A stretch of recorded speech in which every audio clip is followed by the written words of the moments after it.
And now we have come a long way with new models of flexi spaces emerging.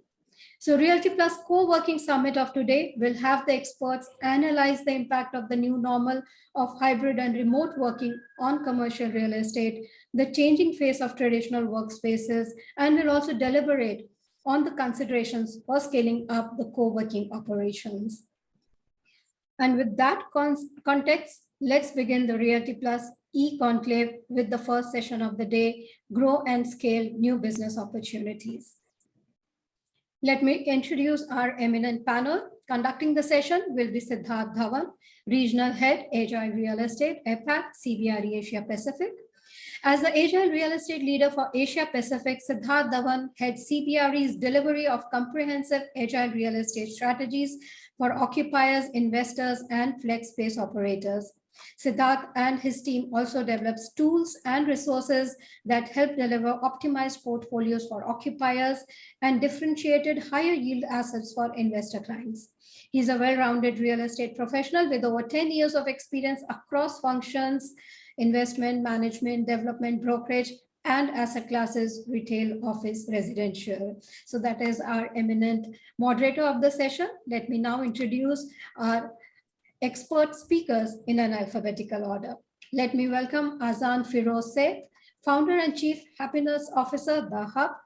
Azaan is a serial entrepreneur in the making, having started and worked with over a dozen startups over the last decade. Azaan has developed a unique understanding of how to leverage the power of storytelling to build customer-focused businesses. Azaan is the driving force behind Safina Ventures, the startup studio behind brands like Safina Banquets, Safina Plaza, Safina Motors, Community Storage by Hub, Pups of the Hub, and Creator Studio by the Hub. Our next eminent panel member is Mr. Dharam Mehta, Head Digital Products, WeWork India.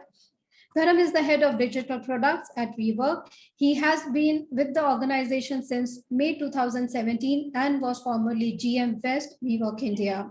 Prior to joining WeWork, Dharam founded Wetwise, a platform to discover and book wedding vendors.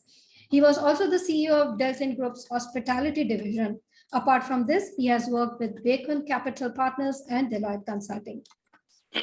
Our next panel member, let me introduce Parul Thakur, Senior Vice President, Coworks.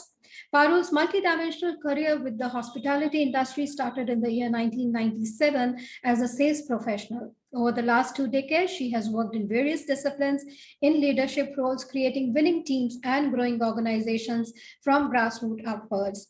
Through a strategic outlook, she has operated businesses and worked to develop excellent professional relationships with multiple stakeholders. Robin Chhabra, founder and CEO Dextrus, is our next eminent panel member.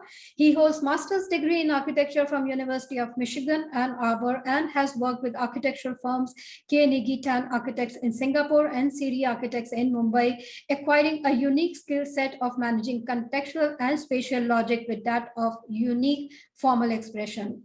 Recognizing the need to provide workspaces that offer all the finesse of a top-notch office with none of the fuss involved in maintaining it, Robin Chhabra founded Dextrus in 2018. Our next and final panel member, let me introduce Yash Shah, founder, The Address. Yash Shah was based in Singapore, where he did his extensive research in the field of leasing real estate and innovation in the real estate industry, which brought him to the concept of co-working space and serviced office industry. His brand is championing the movement of the shared economy, which encourages and fosters collaborations to boost innovation and productivity. So this is our eminent panel, and let me now hand it over to our moderator to take over the proceedings. Sidharth, it's over to you now. Thanks, Safina. I hope you're able to see me and hear me clearly. Yes, we can. Okay, awesome. And thanks everyone for making the time this morning, afternoon, evening, depending on what part of the world you're in. I guess Safina's already set the context on our discussion today. I guess the theme today is to talk about how perhaps new co-working operators, service office operators can look to grow and scale their operations in a competitive market. So I guess that'll be one theme that we'll try and touch upon today. The other is, given that it's start of the year, we will also try and crystal ball gaze into the physical office industry and see what are trends or themes we're seeing emerge, which we expect to play out in, I guess, the next 3 to 4 quarters. So, just to keep it fun, keep it light, and get everyone's perspective to start off, why don't we begin with touching upon what were our key business learnings from 2021. So starting with Parul, perhaps, why don't we go ladies first, and then maybe we can go the opposite direction, Dharam, Azaan, Yash, and then the others. Love to get your perspective on what were some key business learnings you had in the last year, what went well, what didn't go well, Parul. Sure. Thanks, Sidharth. And, I just want to take this opportunity to first thank Realty Plus and my co-panelists. Starting off, just to give you a perspective on the learnings of 2021 and, what Coworks did from its learnings. Of course, 2021 was a year of great learnings, and it was a year of landmark changes. It was a year which really defined the way employees and employers both viewed the workplace. I think there were 3 significant learnings really from 2021. The number one being people realized the importance of wellness and work-life balance. And actually work-life balance, took a whole new meaning in 2021. What was perceived as, work from 9 to 6 and, pretty much me time post that has now, interspersed into each other, and it is kind of, it's blended into each other. And I think that was a very, very significant change that we saw in 2021. And, workers now want to really control their schedule. They don't want to be confined to a 9 to 6, for example. The second learning that we saw was that employees laid a greater impetus on the culture of the company that they were working for. And if the company didn't provide the culture that the employees valued, they made the switch. And again, we all heard about the great resignation in 2021. That was definitely, a key learning for last year. Third, of course, was, from an employer standpoint, where they realized that work continued in spite of, where the employees work from.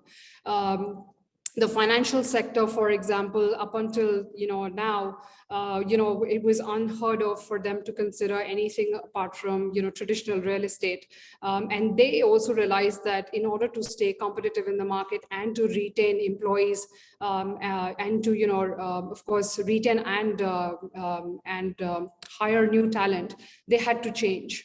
So these were very, very significant learnings, and I think that's really set the tone for the future.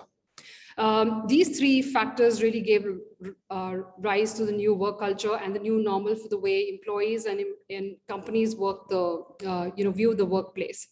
As a result, companies, in order to attract and retain talent, have had to reimagine the workspace to include employees' wellness and work-life balance needs.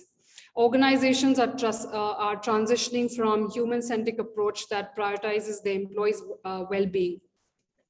And really making that transition and having to really think about all these 3 things that we learned from, and are now ensuring that they create new workspaces that really transform and set the tone for the future. I think this has given way to hybrid working, really, where employees can decide how much time they want to spend from at work, physically in the office, and from their home. And that's been definitely significant. And I think how really, Coworks has been able to really use these learnings into their workspaces is with the fact that we've really laid a lot more emphasis on technology. I think technology now plays an even more important role in workspace planning. In order to take care of the wellness aspect of the business, companies are now looking at their design from a very different perspective to make sure that the companies can take care of the employees' wellness factor, more collaborative spaces than the typical office and chair setup. So that's something that they've had to take care of. And of course, creating agile workspaces is the third, really shift that companies have seen over the last 1 year, really. So it's definitely set the tone for how, workspace is going to be viewed in future. I think what worked well is, at least for Coworks, it already led the industry in terms of design. Our impetus on design in terms of our space ratio, that plus the fact that we really give a lot of emphasis on biophilia, on art, which really promote wellness in the workspace. We ensure that we continue to focus on that and grow that. The second change that we really made was, of course, reinvest in technology. Again, Coworks was probably one of the pioneers in technology in terms of co-working, and we've heavily invested in technology to really up that and take it to the next level. And third, I can't emphasize enough, of course, the experience. We have to make sure that the experience that we provide to our members is superlative. We've now, in fact, ensure that our experience team really come from a hospitality background to really ensure that our customers and our members have, as I mentioned, a superlative experience, so that it's easier for now our companies that work with us to, and we're really partnering with them to ensure that their employees can come back to work. And I think so. 2021 has been a phenomenal year in terms of change. Thanks so much, Parul. Thanks for that thorough, look back into the year. And obviously, you mentioned hospitality. You yourself are from a hospitality background, so clearly, Coworks seems to be investing heavily into resources from that discipline. I guess from one, industry heavyweight to another. Why don't we go to Dharam first, and then we can open up to our young Turks, Azaan, Robin, and Yash to hear their perspective. So Dharam, if you could come and please. And actually, congratulations, Dharam, for those who are listening. Dharam had a little one arrive in the household recently, so perhaps he'll probably duck in and out of our discussion today as well. Thanks, Sidharth, for the opportunity as well as giving the disclaimer. I appreciate that. Hopefully that won't be necessary, but I definitely do appreciate that. I think a lot of things that Parul mentioned hold true for us.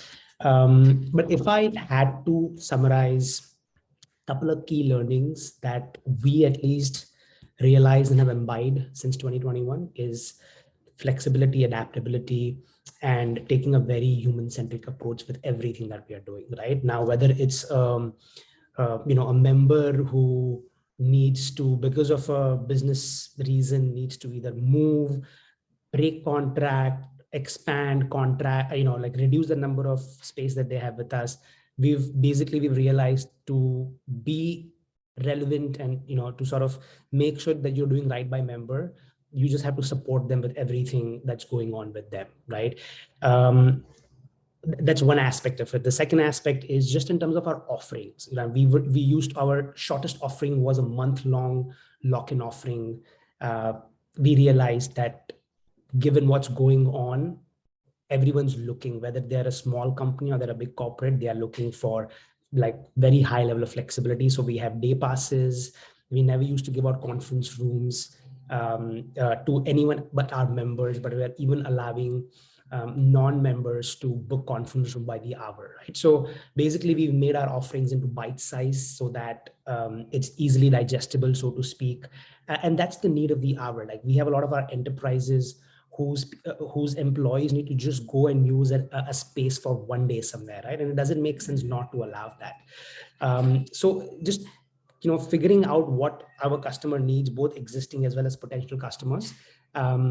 So thinking from that perspective, we are just taking our own situation. We are a company of 350 plus employees, and if we just looked inside of what is that our employees needed, it didn't take us too long to figure out from that of what the rest of the employees, what our customers want.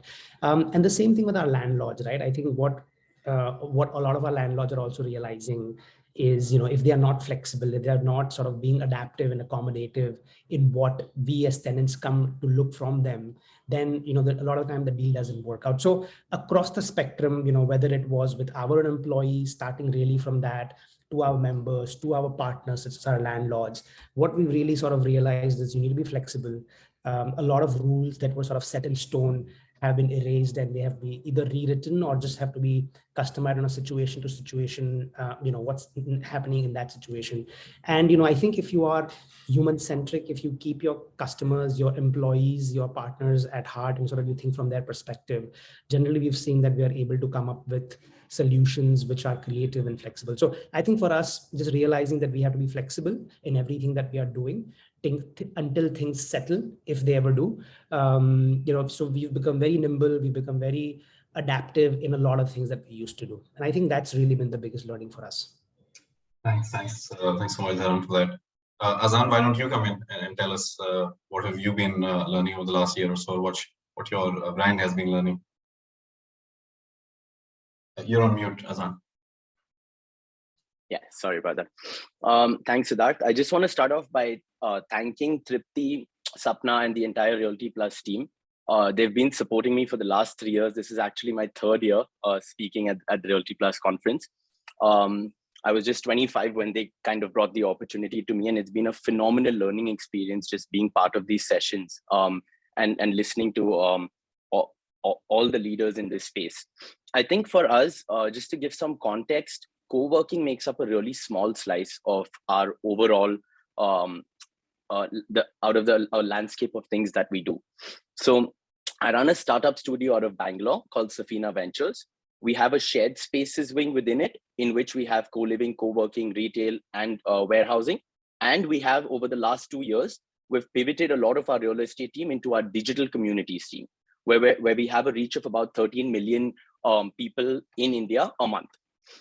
So our learnings have been, it's the most incredible thing for me is how adaptable our team has been and how good they've been at creating new revenue streams.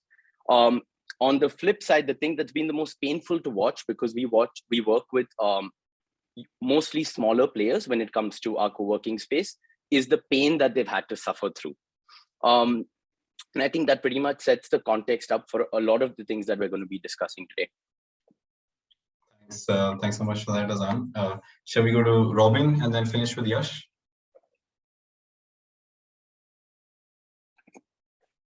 Robin, we can't hear you. Sorry about that. They're just having some tech issues. Anyway, can you hear me now? Yeah, we can. And you look so different than our call yesterday. Robin, you seem to have you changed your look completely. It took me a second to recognize you. Yeah, my wife told me I needed to shave, so that's okay. I'm looking different.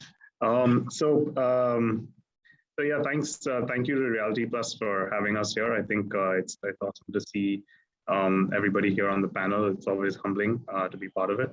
I think a lot of points covered, which would be similar in terms of how we pivoted towards when 2020 hit.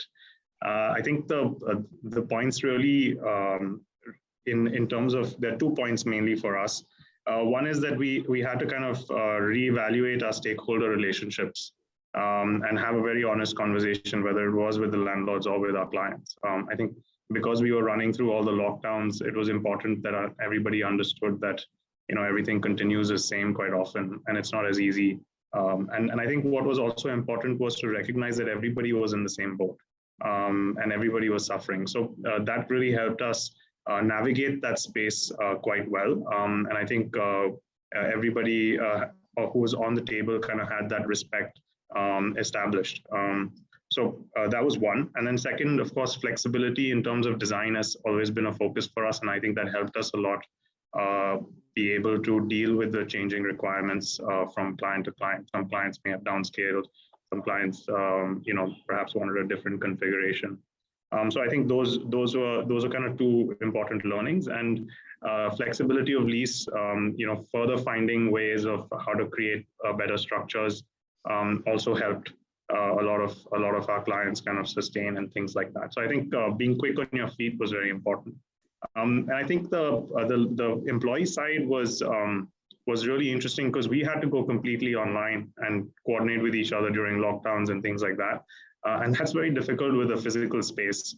And we didn't, because we're a lot smaller in scale, we didn't kind of have those things in place. So I think that April of 2020, I remember that rush of figuring out how are we going to communicate. It's as simple as that. And how do you follow up if everybody's doing well? And also being able to be a bit flexible with, hey, look, you understand people have families, they have kids, newborns. I understand Dharam in that way because I myself had a newborn 6 months ago. And it can be pretty difficult to manage. So, reassessing priorities and expectations was really important as a company to let us sort of traverse through that. And I think those are some really important learnings and pivots that we had to go through. Thanks for that, Robin. Yash, we come to you and finish on kind of the West Coast and understand what business learnings you had over the last year. Well, thank you, first of all, for having me over here, to everyone associated, and a pleasure being here too. With that being said, it's also a shame to go last because everyone has basically taken care of whatever there was. But however, coming from a real estate developer point of view, as well as somebody who's running this space since the last 4 years, right? We've kind of seen a radical shift over from June 2020 till date in roughly the last 18 months, right? Commercial real estate has seen the lowest low and probably has now kind of recovered in some sense. With that being said, what's been really better for co-working and managed office players is that tier 2 cities have picked up drastically because of how people have migrated back to their hometowns, how the flexibility has come into perspective as most of the people covered and have really tried to put it out there.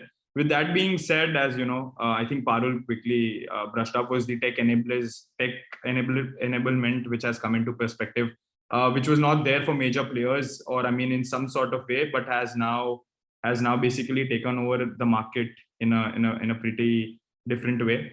We all had our SOPs set when we started this, and we never knew that we're going to go down and see a change like nothing else. So the protocol management which came into perspective over the last year, post the resilience period was done, was also something which was extremely important. With again a shift from co-working to a managed office space. Of course, the space had to be driven more towards client-centric requirements. The open areas that we really saw were being utilized day in and day around. The concept of actually not having a work desk but a workspace is actually is why all of us are really talking about and why we're here. But there were times, and there are current times, where people are really stuck to their desk and are trying to not really network or not really just put themselves out there, right? So more of managed office space concept which came into perspective, and making changes for a client day in and out, of course talking to the landlords, talking to all the clients, and making sure that their new requirements, their set of when you talk about enterprises, which I think most of us manage, going back to them and changing your entire structure to basically get their hybrid needs as well as like all of their new needs, new norms into perspective, was something which kind of came into which came into help for all of us. And I think when I talk about tier 2 and tier 1, I think there was quite a lot of new players that came into the market which are rather not talked about, right? Quite a lot of closures for sure, but however quite a lot of new players coming into the market. Of course, PE was private equity was flowing in post lockdown into startup world, and we see India, of course, registering 40 new unicorns over the last 6 months itself. And so there was for all the people that are in multiple cities, the local competition over there was plenty, and there were quite a lot of new players coming in and out. So there was definitely an increase in the competition from what it already was. But well, I think that with the time settling in over the next year, that should also settle down itself. So yeah, Thanks. I think there are a few things I can add to. Thank you. Thanks. Yes, you've actually been pretty thorough, and I think you touched upon a lot of strands. I think we should and we will go down to, I guess, later in the discussion about hybrid office needs, about technology, about new players coming in, and even, including players like yourself, players like Azaan and others, and try and see how you guys are trying to compete in that marketplace. Let's pick on each of those as we go along. Why don't we start with you first, since you didn't want to go last in the previous question. Let's talk about expansion, and let's talk about fundraising. So given the economic environment that we're in now, where do you see your, as well as the industry's fundraising as well as expansion plans go in the next couple of quarters at least? And it'll be interesting to talk about the kind of capital you're trying to raise, but also kind of markets that you're trying to hit, as you mentioned, tier 1, tier 2, etc. So I'd love to get your perspective on that too. Absolutely. This is something that interests me quite a lot, but not a new player, been in the market for about 3.5 years now. But more or less, I think post June 8th, 2020, the day I fairly remember, because that's when everything opened up, we were at an odd 1 lakh square feet. And the journey over the last 1 year, 1.5 year now has been that we are at almost 4,75,000 square feet odd.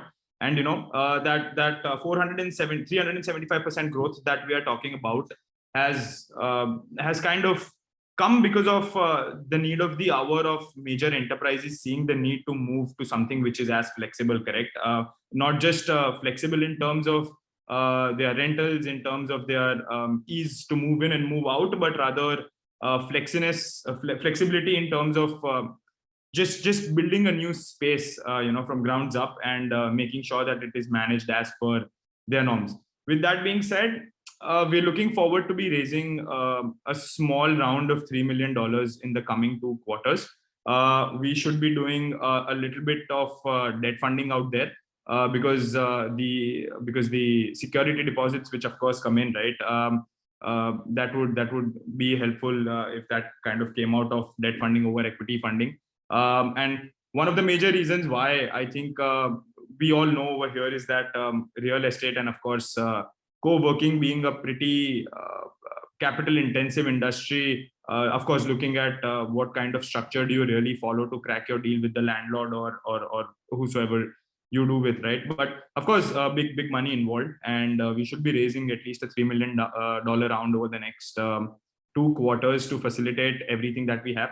We plan on, so how we have put ourselves out in the market is that we are a tech-enabled tier 2 co-working or a managed office space player. We want to stick to our word. That's what we're looking forward to doing. We'll be targeting tier 2 cities like Hyderabad. Not Hyderabad, but Calcutta, Jaipur, so on and so forth. And with every 4 tier 2 cities, we go in 1 tier 1 city. So that's our model that we like to follow.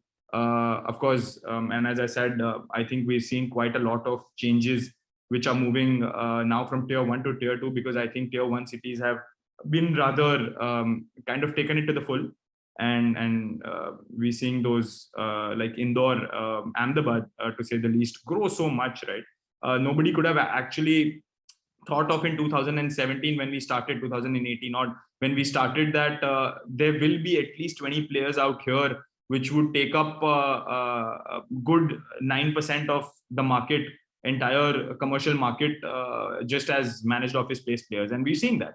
So that's something that is fantastic. But yeah, that's something that I'd like to talk about my funding. This is what we'll be raising. So thank you. Thanks so much, Yash, and thanks for using this platform to share that news.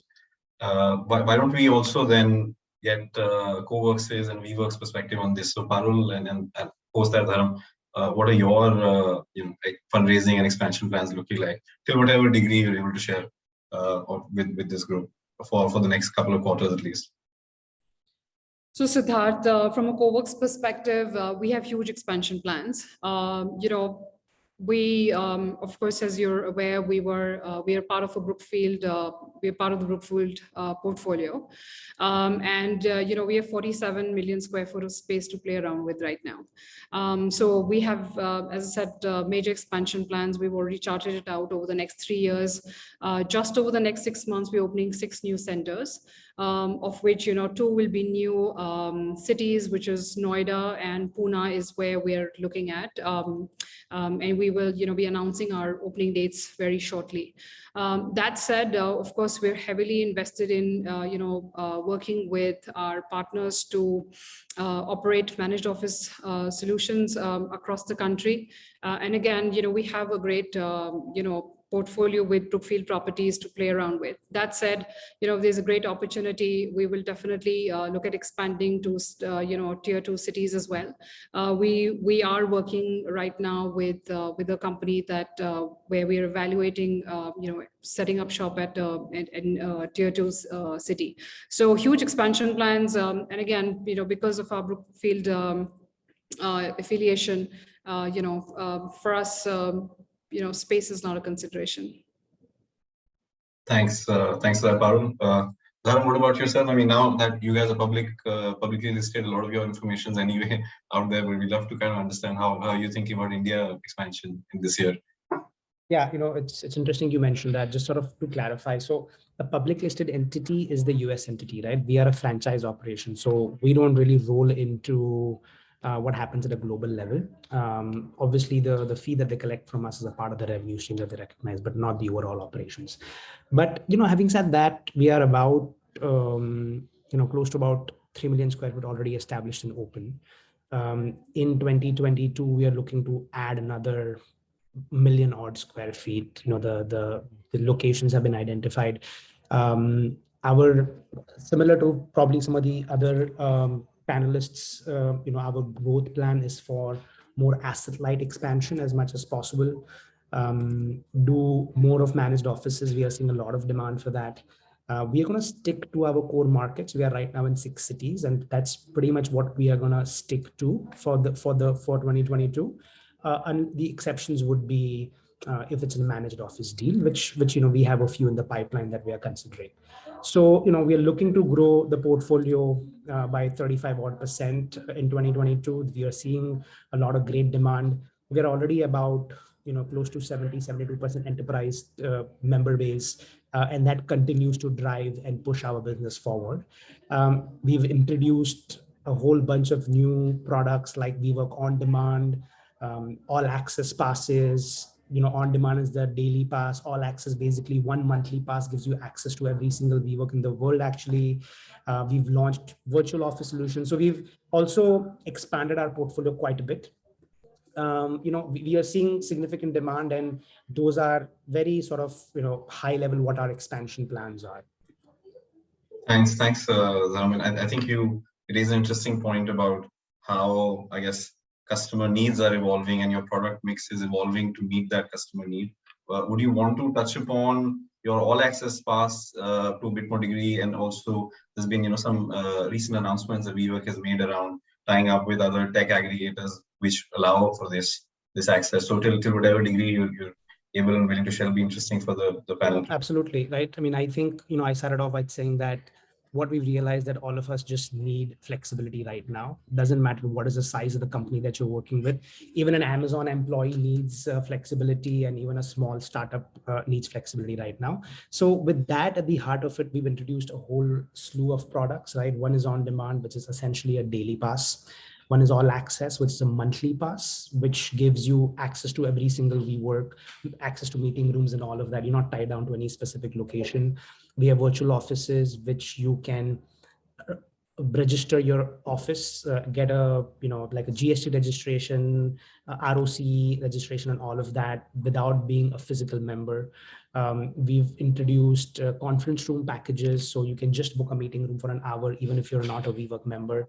And there are bundles around all of this, right? So we basically introduced a whole bunch of flex products. The other thing that we are doing is we are smartly tying up both at the India level, at the global level with aggregators. We recognize that we don't have visibility into every single company, every single potential customer's demand. So we want to tie up with people, who are doing a great job. And, Upflex is a great example. There are a few other partnerships like that we are working with at an India level.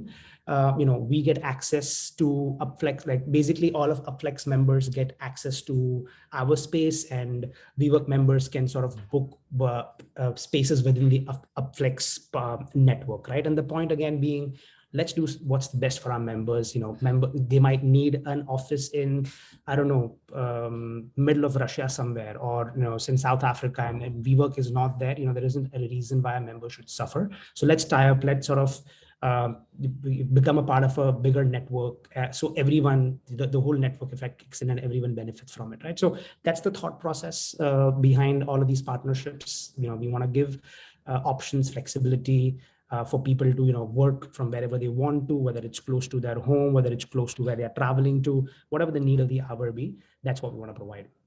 And one clarificatory question, Dharam. So when you are putting your, let's call it, inventory into these aggregator platforms, is it typically your co-working spaces, meeting lounges, etc., or are you also putting your private suites in there? So typically what we've seen success with are these day passes, conference rooms and things like that, because what we've seen is the aggregators, at least the aggregators that we are working with, they tend to get customers who are looking in just-in-time solutions.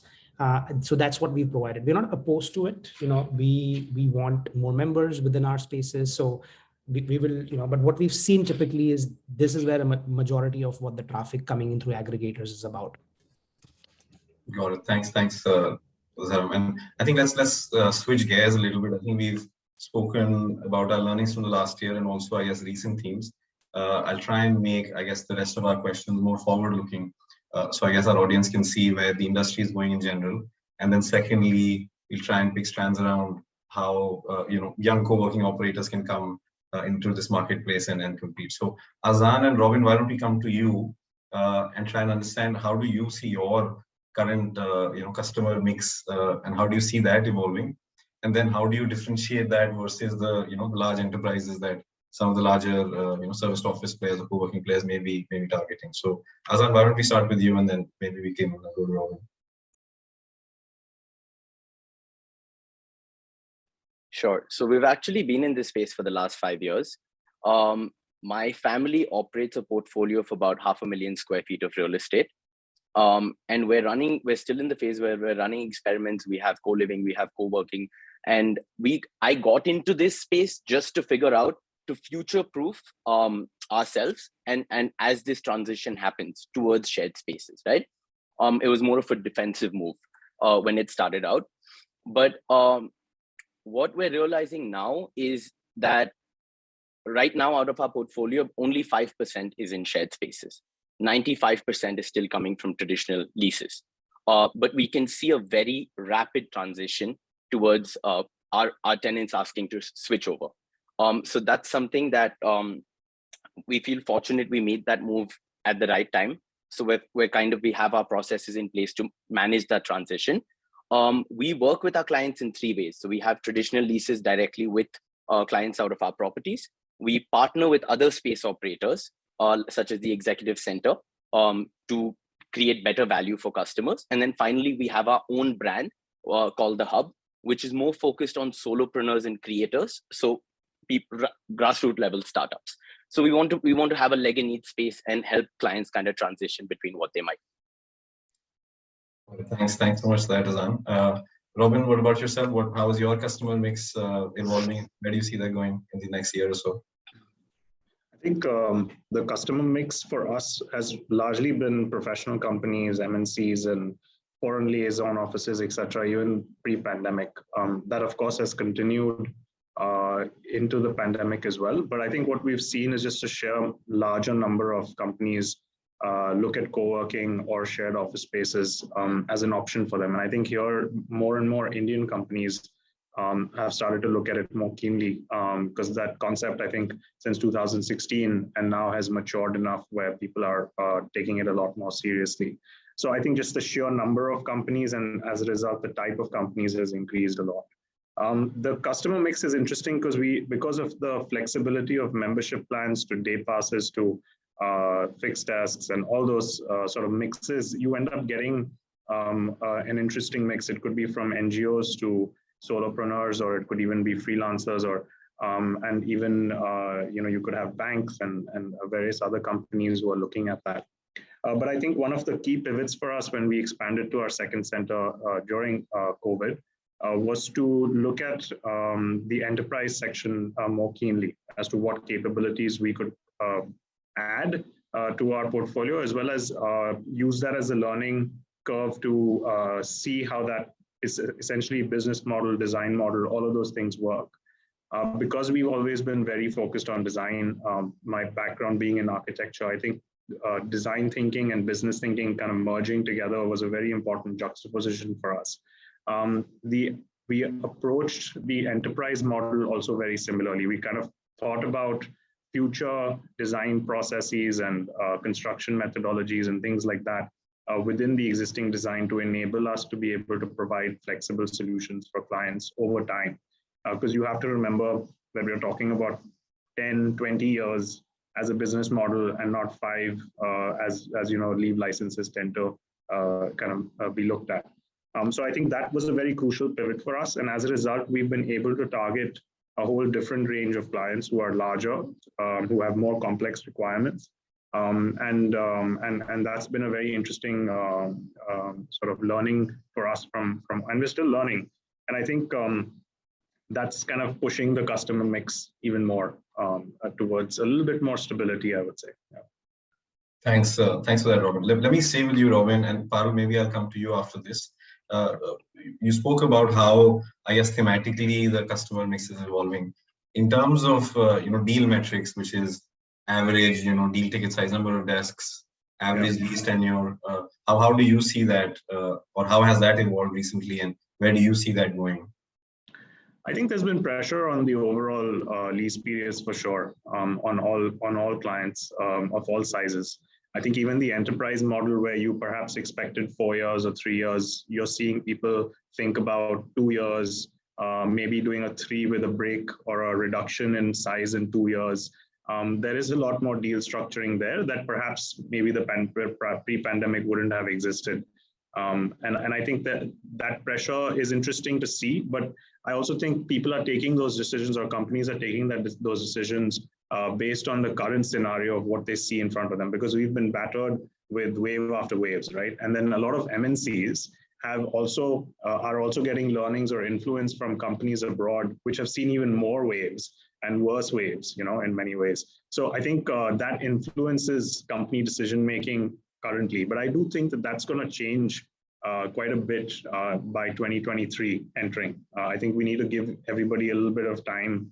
And I'm guessing in the next Realty Plus Awards, we might be talking of a totally different picture if we haven't seen another lockdown or a wave, right, or a new variant. So I do think that it's about right now, if you're talking about it, then there has been pressure on deal size, but I think that'll start to, if we start seeing the endemic play out a lot more, I do think that that'll change and people's expectations will also change, and you'll see it kind of going back to a little bit more of the pre-pandemic. Thanks so much for that, Robin. Parul, what about yourself? Any numbers you're able to share around average deal, size, number of desks, lease tenure, till whatever degree, and then maybe after you, we can go to Yash as well. Yeah, so Sidharth, in fact, slightly different from what Rohan mentioned. Actually, for us, our deal size has actually increased. And I think it's also the segment that has really changed dramatically.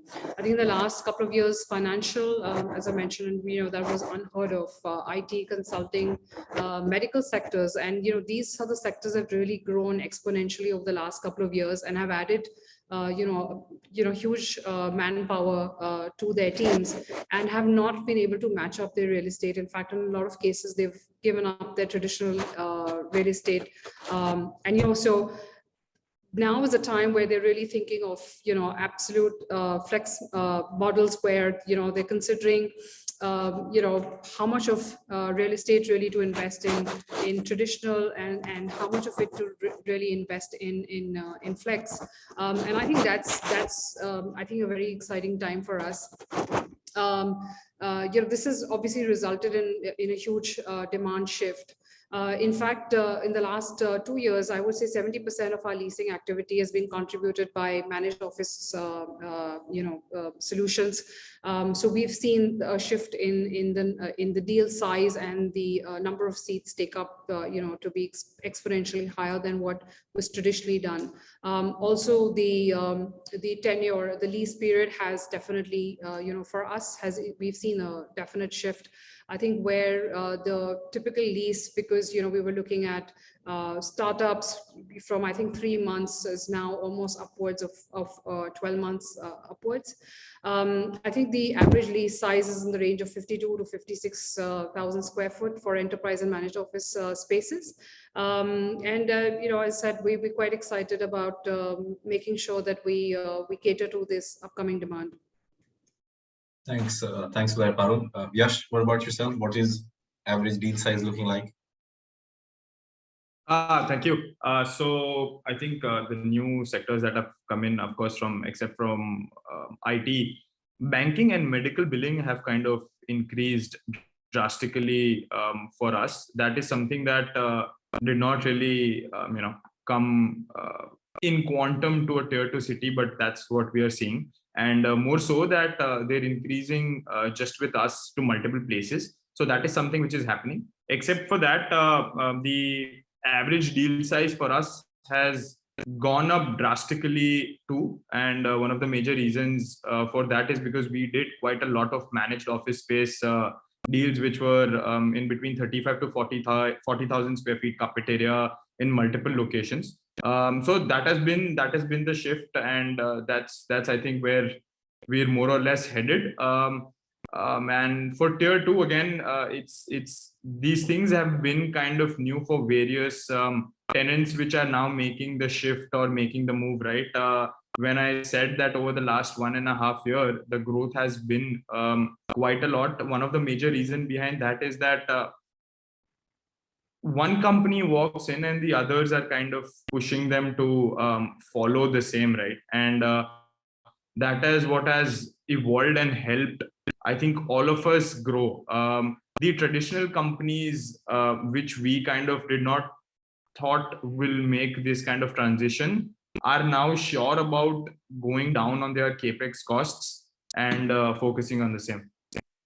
So yeah, that's been really good. Thanks so much for that, Yash. And then Azaan, question for you, which was, I guess we just spoke about deal sizes and pricing and so on. Let's talk about product mix, right? You have, I guess, a kind of solution which has different kinds of products, and you're selling not just co-working space, you're selling passes, even other lifestyle solutions, you're selling tech, etc. So which product has seen kind of most demand or most revenue contribution? So from a real estate perspective, warehousing has been our absolute bright spot over the last 2 years. We've been able to develop and fill up all the projects that we've taken up in that niche. When the pandemic hit, we actually pivoted a lot of our co-working team into our digital projects. And that's where I spend a lot of my time personally sitting with the team every day and building what it's essentially the same thing, right? What we were doing with co-working offline was creating networking opportunities, bringing people together, encouraging collaboration. And we realized that a lot of those things can be done online, and there was a great demand for it online. So that's where we've been spending time. We've kind of built up 12 communities online, active monthly users, about 13 million people that are part of these communities, a lot of entrepreneurs, a lot of creators, a lot of artists. And as our spaces start to bounce back, we're seeing a lot of them now want to come because they have a virtual connect with us. They want to come into our physical spaces too. Thanks, Azaan. Let me stay with you. I was going to ask you this later, but why don't I ask you now? Given that you are having these different strands or different businesses within flexible office space, how are you looking to monetize them, especially your online solution? So how are you trying to monetize beyond just less sales? Yeah, I think there are so many opportunities for monetizing these communities, and it's still really, really early days, right? But I think two trends that we can learn from is what's happening in the creator economy space and what's happening with content to commerce, right? People completely understand this concept when it comes to D2C brands. Content marketing is the future. there are going to be niche communities and people want to discover products or services through these communities. I think one thing that especially a lot of the bigger players here, I'm sure are already working on is how do you leverage the power of communities? Because over the last few years, we've only invested in building these communities and nurturing them, right? I think it's time to reap the benefits from them now. And I think brand deals, advertising, product integration, selling value add services, these are all logical product extensions for co-working spaces as we move forward. Thanks, Azaan. Robin, you also have a design-focused flexible office solutions. How are you trying to monetize your product beyond desk sales? Yeah, I mean, I think services is definitely a big option. I think as we reach more and more scale, we want to look at those more carefully. Where pre-pandemic, we were at about 25-75 split. I think that was probably a year and a half of operating at that point. And I think we could have easily achieved it going to 60-40 from desks, majority, 60 going to desks. And I think there's a lot of opportunity there. But I think as we gain scale, we can start achieving that back, because bottom line is it depends on consumption, right? And I think the pandemic just kind of hit that from all perspectives for everybody, I would say, in that matter. I think another key focus for us, which might be linked in the way we are looking at our future, is design is it's a very broad term. And it could be as simply understood as aesthetics to infrastructure to, it could kind of range in various things. In fact, as you know, architecture is used in tech, it's used in design, it's used everywhere. But I think for us, design is an important focus, and that applies to how do you build and how do you plan and how do you operate in the end, because they're very linked things. And I think there's a lot of innovation that is required there, from not just from an efficiency perspective, but also from things like sustainability. Because the way we build, I can tell you very simply right now, is very, very flawed. The construction systems, the kind of, the contractors protocols, all those kinds of things. In India, there's a lot there that has to drive, that needs to be done to reevaluate efficiencies there. And invariably, that's going to help the business, because it's going to make your capital introduction a lot more efficient. You'll get a lot more in the same rupees spent. And plus, I think innovation and design on how you actually build and how do you build flexibility. If you can start to crack that, you can reduce times of move-ins, you can speed all that up. And also through time, you have to do very little of infrastructure, reintroduction of capital. So I think these questions are something that's on our minds, and we are going to be looking at that very actively to essentially broaden our scope to look at co-working as a larger real estate play and not just space as a service. Thanks for that, Robin. Let's, I guess, shift now to the occupier side, right? The large enterprises are obviously a big chunk of your respective customer groups. So I'd love to go to you, Parul, first, and then Dharam after. How are you guys looking to solve for occupiers' hybrid office needs in today's time, and how do you make sure that the product you deliver corresponds to their metrics of productivity and engagement and corporate culture? So Parul, would love to get a perspective from Coworks, and then Dharam, obviously you've been delving space aggressively. From you too. Sure, Sidharth. So the flexible, space industry is expected to grow, as we saw that, over the next couple of years. And we foresee, an increased uptake by large enterprises as they evolve their workspace strategy. I think there'll be huge focus on flexibility, physical, and of course, digital security, as we see that shift in the segmentation. And overall customer centricity. So while there is untapped demand in tier 1 cities, I think there's a huge demand in tier 2 cities as well, and we'll have to cater to both the tiers, and that's something that we will have to focus on.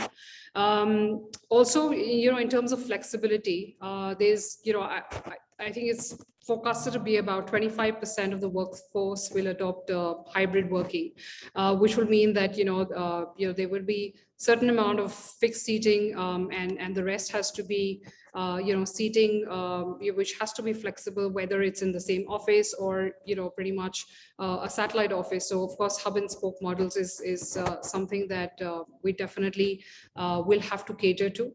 So we'll have to enable the right balance between the two, and companies will have to build a structure wherein they can have a hub and spoke model, and that's something what the co-working companies will really have to enable our customers with.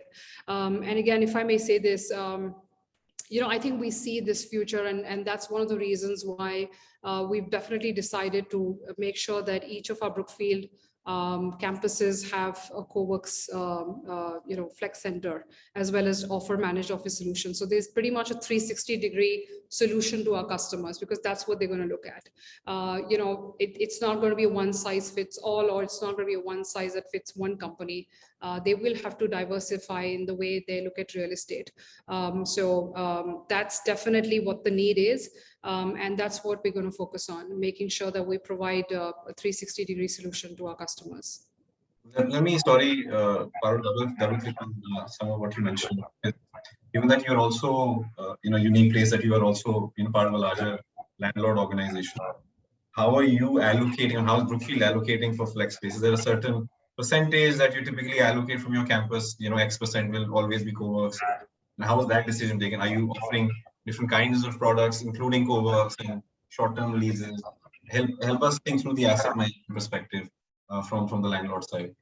So, as I mentioned, Brookfield is really looking at, as I said, a 360-degree solution, right? So think of the stack that you can really offer to our customers. So from, pretty much a vanilla lease deal where it's pretty much a warm shell, moving on to fit out solutions, to, flexible opportunities such as co-working flex, centers, as well as managed office solutions. So the whole idea is that, about we think, and again, to match the fact that, pretty much 25% of the workspace will look at hybrid or flex. I think between 20 to 25% of Brookfield's campuses would be focused around co-working, whether it's flex or managed office solutions. Got it. Thanks so much for that, Parul. Dharam, would love to get your perspective on how WeWork is solving for hybrid office needs. So I think, basically by providing a whole host of flexible options, in a lot of ways, we are already there. We are seldom finding situations where enterprises are coming to us asking for some hybrid options, and we are unable to provide that. So I think we are pretty much where we want to be. Over and above that, something that we've always done for enterprise companies is, whether it's a managed office deal or it's within our own space, but it's a significant time, let's say a 3-year lock-in or a 5-year lock-in or something like that, we can absolutely customize a space with their health and safety requirements, with their density requirements, with their, whatever cafeteria requirements, right? So that's something we've done from day one, and that's something I feel we've gotten very good at. And we continue doing that quite well. So, with just think of any big tech name, I think there are some NDAs, that's why I can't use some of the names, but, companies that all of us would have heard of, we will, typically sit down and do very detailed design sessions with their design teams, because typically these enterprises have a full in-house team around architecture, design, health and safety, all of those, technology, all of those things. So we'll sit and design, and, I would say every single time we've come up with a win-win solution where our team has been able to add value, either save on space, save on money, save on CapEx, whatever the case might be. And then we've been able to adapt to what their requirements are. We've created spaces which don't look like WeWork spaces, and we are fine with that. We want to provide spaces to our customers and our members which work for them. And if they have, our standard desk is 4x2, for example, but if they need a desk which is 5x3 and it can move up and down and sideways, we provide that, right? Like we are fine with that as long as it's working for them. So this is something we've been doing. WeWork India has been doing this right from the start. Maybe it's because of our roots are with the embassy group. right, which has worked with these big corporates now for several years.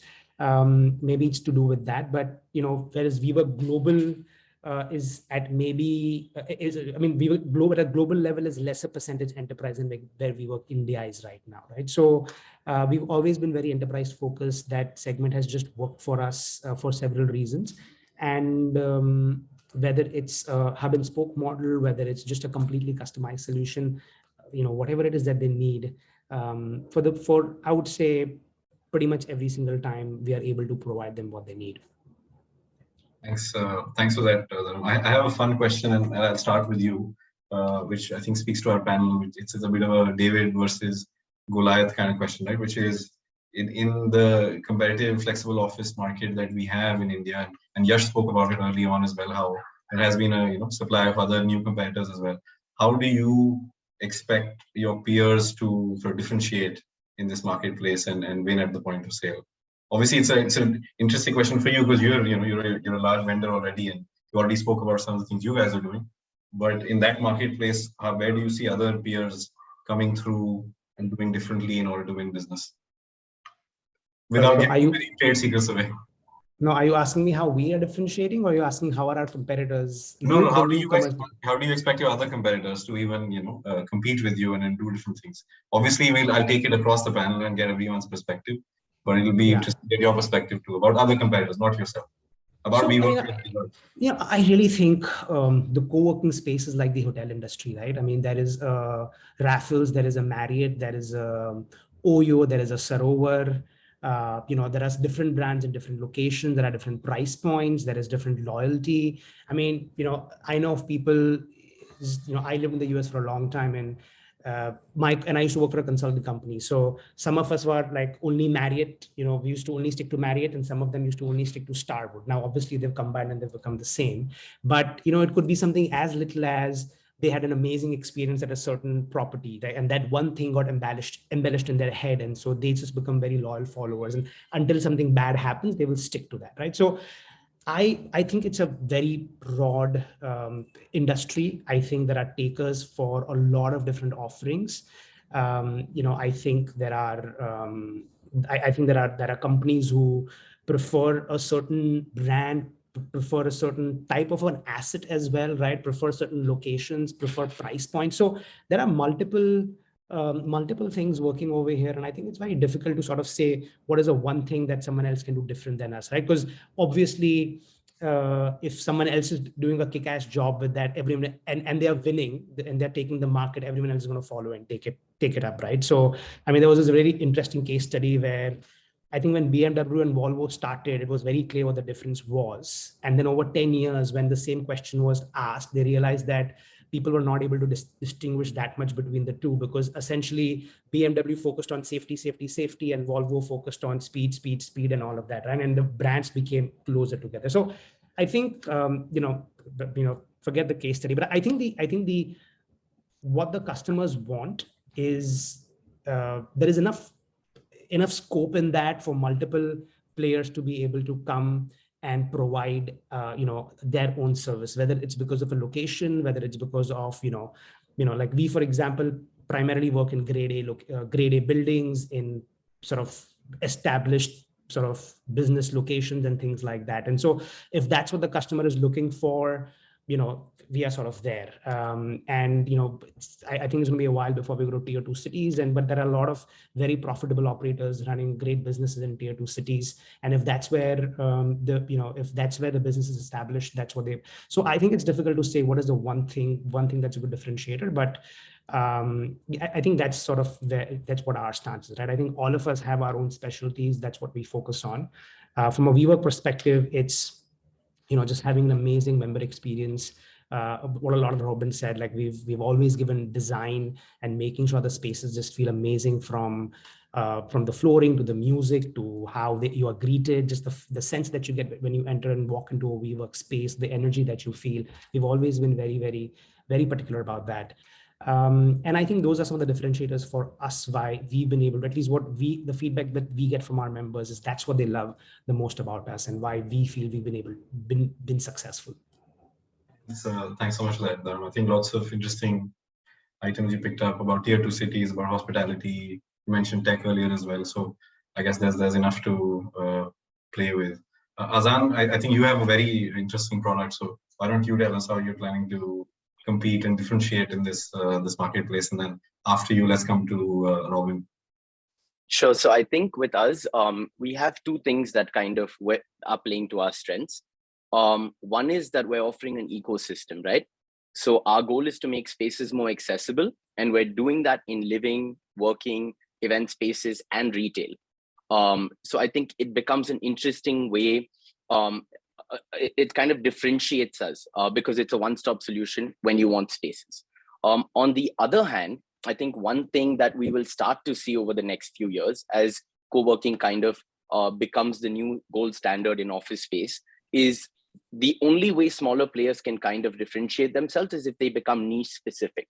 So if you think of maker spaces, or if you think of biohacker spaces, or if you think of creator spaces, kind of the direction that we're going in, they will really start to kind of attract a niche audience and be the go-to place for a micro community of co-workers.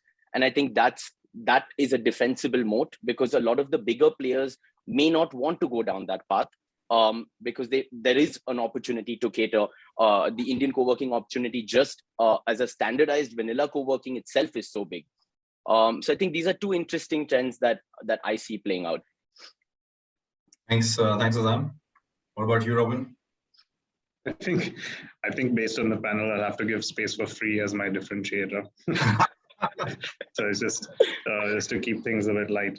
I mean, I know I spoke about design earlier, but that ends up being a core focus for us. I think time will also tell how we weather. I think that's a very important thing in our business. You want to weather heavily, and you don't want to be constantly redoing your spaces and getting them destroyed. So I think how do we differentiate? I think the primary focus is for premium infrastructure and design. You do have to spend a little bit more to be able to create a good space or a good real estate product for that matter. And service is a very important focus. We have to drop everything and figure out how to solve the problems. There are always new problems. There are always new challenges and different requirements and requests. Some could be outrageous, some could be simple. And the bottom line is you have to make sure that the clients are happy, and it's not about judging. It's really about how do you solve for that. And that's a very nuanced learning, which comes with experience. It comes with the attitude that we have to do it, and no matter what. And I think I do think that you will see more niche products. You may have people who focus on women-only networks. You may have company, co-working spaces that focus on having a crash. You're seeing that in Singapore, for example, where you are. You're seeing that in America. And I think that there will be those kinds of pop-ups that you will see, and there is value add there as well. So who knows? We might start looking at those options as well, because I think the evolution of workspace is continuing, and it's going to continue to change and evolve because of demographics and pandemics and all those kinds of things. And I think you have to be very nimble. So staying nimble, weathering properly, and kind of staying focused on customer service is going to be a key differentiator for all of us. Thanks, Robin. Please don't say pandemics with an S. I think we had enough with one already.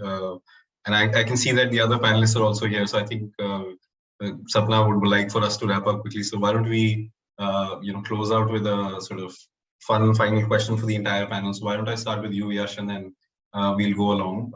Why don't we look into, the crystal ball and gaze into the next couple of years, 2-3 years or so, and make one or two bold predictions. Where do you see the flex office market going, or office market going? Feel free to, or where do you see the landlord landscape going? pick a theme and then make a bold prediction for this group. So why don't we start with you? Sure. I think all of us know, right?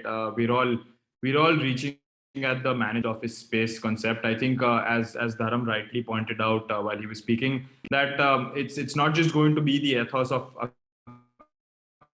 is focusing on what they really build, but quite a lot of companies on what they really require, and people will start building what exactly is needed. They will more or less become just an aggregator in terms of providing services. And the focus is going to be on what kind of a service provider are you, A, B, or C category, because design absolutely plays a very important element. And, you know, somebody who loves Robin spaces personally, we have to make sure that we give something to somebody which they like to look at for 5-7 years over something that, you know, they're just going to feel good once they just walk in one. I mean, in case they just walk in once and won't like to look at the second time around. But with that being said, quite a lot of companies have their own set of standards and norms that we need to follow. So we're going to follow the same. We're going to focus on managed office spaces for a longer span of time, because that's number one, where the revenue really comes from. And these are your great paying clients, right? At the same time, the other change which we can really think of is that there's quite a lot of tech enablement which is going to come in. It's going to be extremely necessary, from something as small as your sensor-based apps to something which is going to be that they're going to be in their work in their hometown and they need a space. You've tied up with an aggregator, you've tied up with somebody else, and you just trying to move there to that. There's going to be a sheer movement in whatever you use for your tech platforms. So these are a couple of things which I can quickly brush on. Thanks.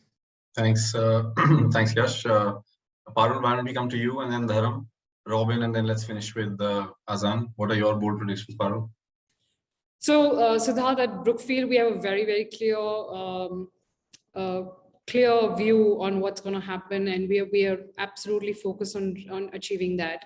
I already mentioned this, that, you know, we feel that companies will have a multi-level approach to real estate, where there's a need for traditional real estate to cater to its fixed team coupled with flex options, and that's what that is what we predict, and that's what we focused on.